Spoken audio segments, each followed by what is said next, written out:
last Pia, di ba? Yan, is there any pressure on your part na give them kumbaga equal scene or equal parang presentation ng this movie na hindi magagalit yung fans? Bakit mas maraming magandang scene kay Vilca kaysa kay kasi parang ganun? Actually, when we were filming it, may tali ako. Nakailangan ng ganyan na. Wait, yung scenes ni ganyan. As in, really, we're counting. No. And then, parang ibinabalanse namin. Tama naman.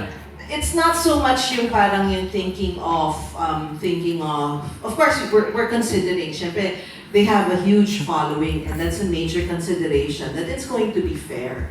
There's equal exposure and it's balanced. But more importantly, ang sinundan namin ay yung kwento. Kailangan pa rin syempre na, the story is really what is most important here. But it's always, as in, we're always checking, pag nag-meet, nag-creative meeting kami, oh wait, balansehin natin. It has to be fair, ganyan, wait, too much na ba yung ganito? But, yun, we tried our best to really balance it and to make, of course, the fans, the supporters happy without compromising the story. Natuto